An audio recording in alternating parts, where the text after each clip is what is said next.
guys, what's up? It's me, Thomas. Today we're back here with more extra history. Sorry, I only screwed it up. Today we're back to Alexander the Great's Egypt. This time, the Sarcophagus Heist. So, if you guys remember, we saw, a run through of Alexander the Great's, campaign. He died, and they split the empire.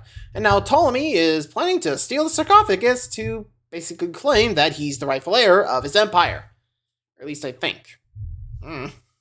So let's see how this guy goes. So be sure to like, subscribe for more. Hope you enjoy. Let's go check it out. Mesopotamia, 321 BCE. All right. The villagers see a flash of light on the horizon, a bright blink like a thunderbolt, the sun reflecting on an olive branch made of gold. They stream out of their homes to meet this otherworldly carriage. Indeed, no one in the ancient world has ever seen anything like it before, because nothing like it has ever been made. 64 mules strain to pull the cart, their harnesses adorned with gold and jewels dusted from the road. It goes painfully slow because they are towing a cart with wheels as tall as a man. Its roof is made of gold, fashioned in the shape of a palm tree, and at its peak, the polished golden olive branch. Under its shade is a gold sarcophagus draped with purple cloth, rippling in the hot wind, upon which lies the weapons and ornaments of the god king that resides within it. The Great Alexander. the Great. But where, the villagers wonder, is this funeral procession going? Could it be to the territory of Ptolemy in Egypt? Or to Macedon, Alexander's home kingdom? Well, the answer to that, friends, will determine the fate of empires. Shall we? Should be interesting. Thanks so much to Raycon and their new bone conduction headphones for helping our history come through loud and clear.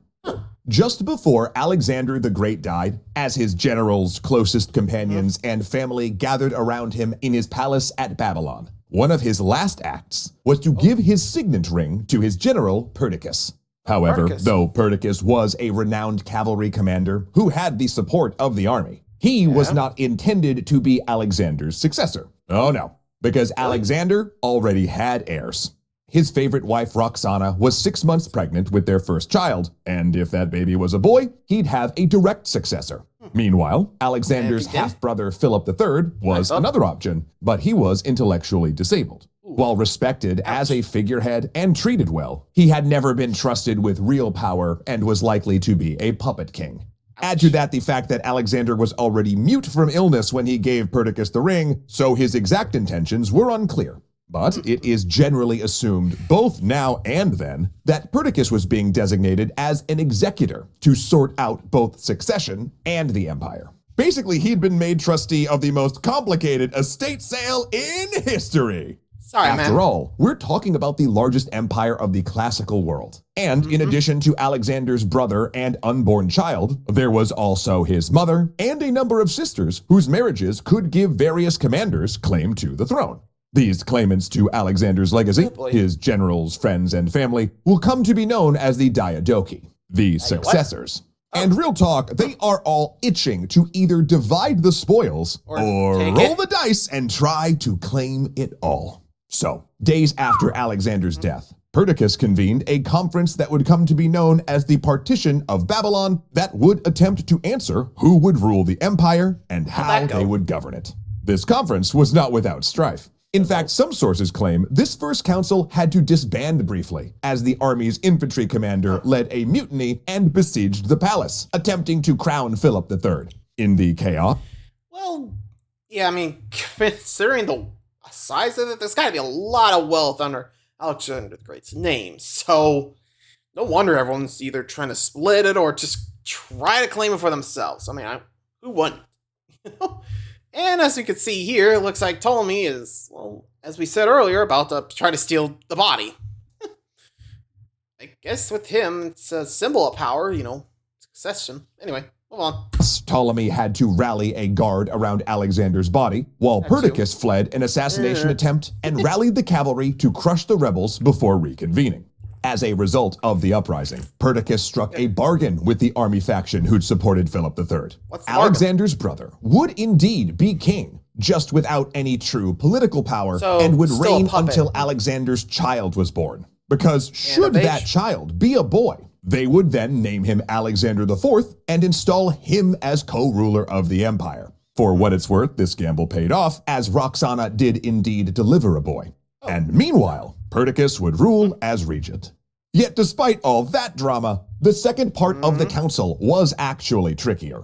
See, there were two competing ideas about how the empire would work in the aftermath of Alexander's death.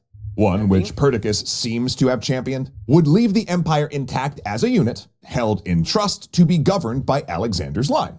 But a rival faction, consisting mostly of Alexander's generals and companions, wanted to break up the empire and rule it as a council based on the League of Corinth. Ptolemy, one of Alexander's closest companions who had been close to the king during his stay in Egypt, was the leading voice arguing for that solution.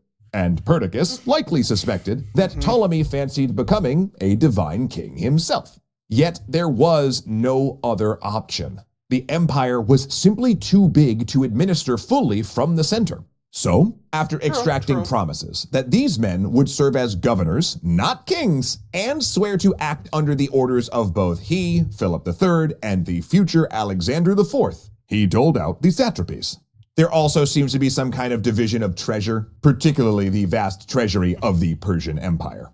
In this, due either to pragmatism or pressure, he gave Ptolemy the incredibly vast and rich land of Egypt. However, Ptolemy was to leave in place the current governor, who would serve as his subordinate, and Perdiccas hoped a check on Ptolemy's ambition. Ptolemy, for his part, played along, at least until he returned to Egypt and established control, at which point he killed the guy who was supposed to be his backstop against his ambition. Well, yeah, but I don't really like you championing that for some reason. Anyway, this was useful in a few ways. First, it removed checks on his power, obviously. Second, it likely made him popular, since this previous governor had made it a habit of corruptly enriching himself by selling grain at inflated prices, or threatening to do things like kill all of the crocodiles in Egypt until the cults that revered the animals paid a huge bribe to stop it. So by executing him, Ptolemy got to position himself as a champion of Egyptian religion. And third, maybe this is the most important, after killing him, Ptolemy got to take his vast hoard of corrupt wealth, which was very useful in the coming campaigns. See, Ptolemy had absolutely... Yeah, that does sound about right. I mean, heck, when you got an empire like that, in there, you definitely see, like, a chance for, a payday. Or in this case, separate yourself, create your own legacy, I guess. Not sure that's the plan, but hey, power for him means, greater time for Ptolemy. Anyway. Absolutely no interest in ruling all of Alexander's empire. He had been with Alexander in Egypt and accompanied him to the Siwa oasis. And it was there that he likely decided it was more practical and profitable to be pharaoh of Egypt rather than emperor of everything from Italy to India. But he also knew that sooner or later Perdiccas would be coming for him, and he needed to prepare for a world in which the Diadochi were battling over their pieces of the empire. In fact, that breakdown came almost immediately, starting with an act of body theft. See, increasingly, it looked like Perdiccas, who had argued for keeping the empire intact for Alexander's heirs, was in fact positioning himself to become more ruler than regent. Not long after the partition, he assassinated his main political rival in Babylon. Next, Perdiccas set off from Babylon to Anatolia, modern Turkey, hoping to conquer some cities and states within the empire that Alexander had bypassed on his lightning campaigns. This also conveniently put him close to Macedon, setting up a possible grab for the homeland, and he also had Alexander's half-sister killed when she married her daughter to Philip III in a bid to control the puppet king and make him sole ruler. An unpopular move that triggered a brief mutiny in Perdiccas' army. And of course, just to be clear, we are simplifying a lot of stuff here to try to keep our focus on Ptolemy and Egypt. Just wanted to call that out. We know there's a lot more going on here. Yet despite being supreme commander of the army, regent of the empire, guardian to the incompetent Philip III and toddler Alexander IV, he had no real claim to the throne. But that changed when he opened marriage negotiations with Cleopatra of Macedon, Alexander's only full sister. This would give him a direct claim, given Philip's incapacity and the fact that Alexander IV was half Persian. Though he also had another key asset, Alexander's body. In Macedonian culture, the person who interred a king gained a great deal of royal prestige, since this was generally done by their successor. And Alexander had already taken on a godlike stature to the army and empire. This was reflected in the care of his body. In fact, while Perdiccas was campaigning in Anatolia and Ptolemy solidifying his power base in Egypt, artisans from across the empire had been conducting a 2-year project to preserve Alexander's body and transport it in the manner befitting a god king. Generally, Macedonians cremated royal dead and interned their ashes. We know this from a tomb generally attributed to his father Philip, but interestingly, Alexander was prepared more in an Egyptian fashion. He was placed in a gold sarcophagus with preservative herbs, suggesting he was at least partially mummified. And this did make sense when you think about it, because Alexander had supposedly requested to be buried in the Siwa Oasis, where he'd been declared son of Zeus Ammon. Thus, the agreement had been to transport him there, but that would give Ptolemy the prestige. And if Perdiccas instead entombed him in Macedon, well, that would have some huge significance, wouldn't it? For him. So when the word came that the funeral cart was ready to depart, Perdiccas made plans to head for Macedon. He sent word to his lieutenant to depart from Babylon with the funeral procession, but not towards Egypt as planned. He wanted the body to meet him in Anatolia. Perdiccas reasoned that by the time Ptolemy realized Alexander's body had been rerouted, Perdiccas would already be on his way to Macedon to bury the king, marry his sister, imprison Alexander's other heirs, and make himself ruler of the empire. Clever plan. Or at least it seemed clever until Perdiccas got word that en route, the funeral cart had turned south and was headed towards Egypt after all. What happened? What?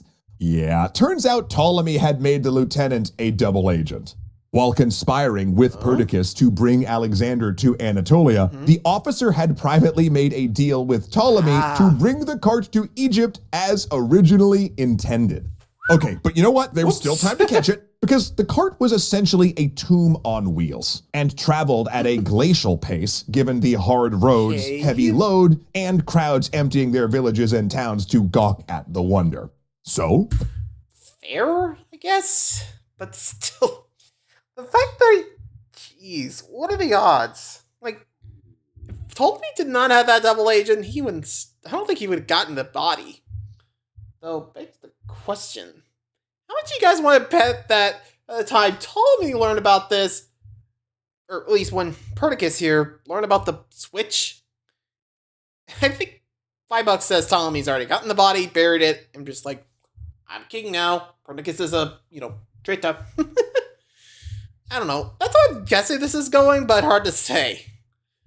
Well, let's see what he does. Perdiccas dispatched cavalry to chase it down before it reached Egypt. Now, luckily, they caught up with it at Damascus, well outside Ptolemy's territory, but unluckily, they were too late. Ptolemy was already there, having marched a massive army north out of his Egyptian territory. Of course, the PR line for this was that it was an honor guard to receive the remains of the king and accompany it to Egypt. But in reality, Ptolemy had done a rug pull on Perdiccas, capturing Alexander's corpse and collapsing the regent's plans to march into Macedon and make himself king. Though it was also at this point that it did become clear that this body snatching was about Ptolemy's wishes, not Alexander's. Because Ptolemy had no intention of entombing the golden coffin at Siwa, where it might be vulnerable to recapture from the coast. Instead, he entombed it at the more secure location of Memphis. The end result was, of course, war. Within a year of the theft, Perdiccas headed south with his army, ready to smash the rebel Ptolemy and assert his right as both regent and king. He would also do this personally, sending other armies to re-secure Babylon and other elements of the far-flung empire who had clearly colluded with Ptolemy. But again, Ptolemy was ready for him. In fact, he'd spent the 3 years since the partition raising an army, hiring mercenaries, and acquiring ships to turn his new territory into Fortress Egypt. He also made good use of the terrain. fortifying the Nile River, which may have been in flood, since the currents were so strong that Perdiccas' first attempt to cross collapsed when he built a dam across the river, which, collapsed. Washed away. His second attempt involved the siege of a fortress, making the most of Alexander's elite veterans and the elephants remaining from the campaign in India. Though the elephant corps could not be easily countered, and they demolished the fortress, Ptolemy's responding army once again drove Perdiccas across the river. Next time he faced elephants, Ptolemy would be more prepared.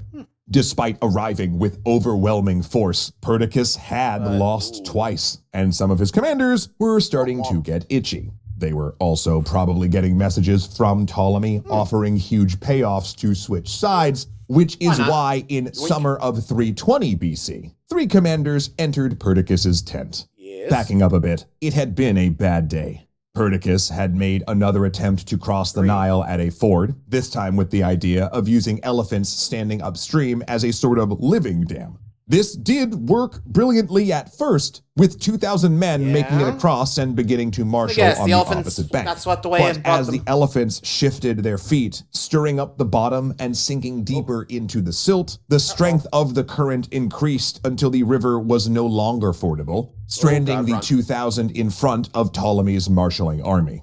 Of course, they tried to swim back across, but the vast majority drowned, with 1,000 of them swept downstream in the raging waters to where a large group of crocodiles feasted on their struggling bodies as the army watched helpless. This was the last straw. The 3 officers, probably at the urging of Ptolemy, drew their swords and butchered Perdiccas in his tent. Soon, there would be a new conference, a new regent, and the entirety of the Diadochi would be at war. Meanwhile, Ptolemy, master of Egypt, would sit back and let others fight it out. He had picked the richest satrapy, the one most likely to hold, and he rarely ventured out except when threatened, and only then with overwhelming force. His role in the wars of the Diadochi would be that of a diplomat and funder of military expeditions. He would sponsor armies rather than lead them. And his rule would never be seriously threatened while he completed his grand ambition, establishing the Ptolemaic dynasty, which admittedly...